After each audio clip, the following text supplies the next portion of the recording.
আসসালামু আলাইকুম। হাজির হলাম নতুন একটি রেসিপি নিয়ে। আজকে আমি কাচ্চি বিরিয়ানি তৈরি করে দেখাবো। প্রথমে আমি আলুটা কিউব করে কেটে ধুয়ে রেখেছি। পেঁয়াজ আমি বেরেস্তা করে ভেজে নিয়েছি।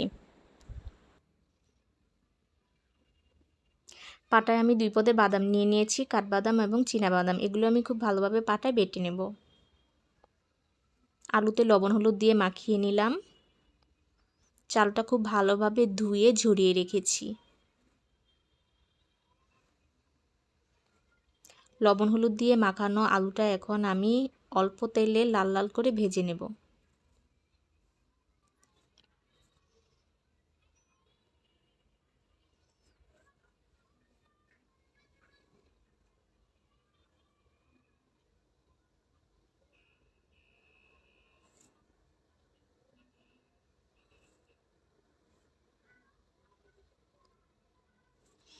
কাঠবাদাম এবং চীনাবাদাম পাটায় বেটে নিয়েছিলাম। 2 কেজি পরিমাণ মতো আমি মাংস নিয়ে নিয়েছি।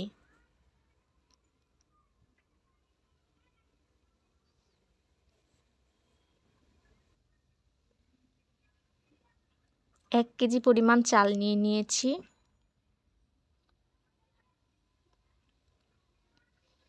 কাচ্চি বিরিয়ানি তৈরি করার জন্য এখানে আমি মশলা নিয়ে নিয়েছি। রাঁধুনি বিরিয়ানি মশলা, গরম মশলা গুঁড়া, টমেটো সস, পেঁয়াজ বেরেস্তা, আদা রসুন বাটা, 1 টুকরো লেবু, শুকনো মরিচ বাটা, টক দই, কিশমিশ, পরিমাণ মতো লবণ।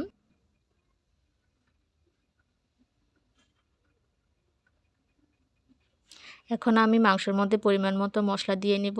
টক দই দিয়ে নিলাম, বিরিয়ানি মশলা, বাদাম বাটা, আদা রসুন পেস্ট, শুকনা মরিচ পেস্ট, লবণ পরিমাণ মতো, গরম মশলা গুঁড়া, পেঁয়াজ বেরেস্তা, টমেটো সস, লেবুটা চিপড়ে দিয়ে নিলাম। সামান্য পরিমাণ তেল দিয়ে এখন হাতে খুব ভালোভাবে মেখে নেব।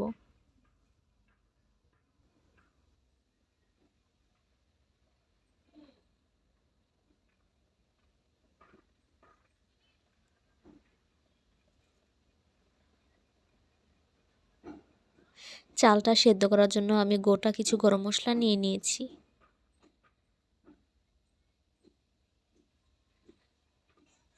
পরিমাণ মতো পানি নিয়ে নিয়েছি, এর মধ্যে আমি লবণ দিয়ে নিলাম। তারপর গোটা গরম মশলা দিয়ে নিলাম, আদা বাটা দিয়ে নিলাম,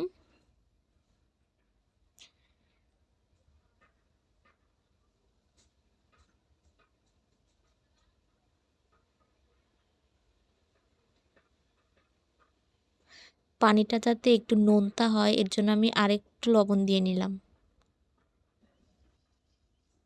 লেবু চিপড়ে দিয়ে দিলাম। লেবু চিপড়ে দিলে চালটা খুব ঝরঝরে হয়। এখান থেকে আমি 500 গ্রাম পানি তুলে নিলাম। পানিতে অ্যাড করে নিলাম গুঁড়া দুধ, ঘি সামান্য পরিমাণ। তারপর ভালোভাবে মিক্সড করে আমি রেখে দেব। এখন আমি একে একে সব কিছু সাজিয়ে নেব। দিয়ে দিলাম কিশমিশ, ভেজে রাখা আলু,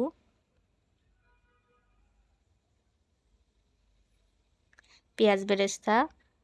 চালটা আমি হাফ সেদ্ধ করে নেব। 80% সেদ্ধ হওয়া পর্যন্ত আমি অপেক্ষা করব।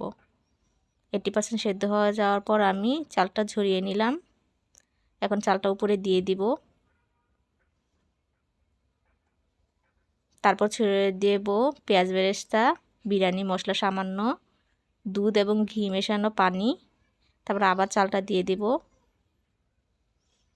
তারপর আবার দিয়ে দিলাম বিরিয়ানি মশলা, দুধ এবং ঘি মেশানো পানি। সামান্য পরিমাণ কেওড়া জল ছড়িয়ে দিয়ে এবার আমি তাওয়াটা গরম করে নেব। তাওয়ার উপরে আমি 1 ঘন্টা সময় নিয়ে দমে বসিয়ে রাখব। এই তো আমার কাচ্চি বিরিয়ানি তৈরি হয়ে গিয়েছে। বাসায় আপনারা অবশ্যই ট্রাই করে দেখবেন, আশা করি ভালো লাগবে। আবারও দেখা হবে নতুন কোনো রেসিপি নিয়ে। সে পর্যন্ত ভালো থাকবেন, সুস্থ থাকবেন। আল্লাহ হাফেজ।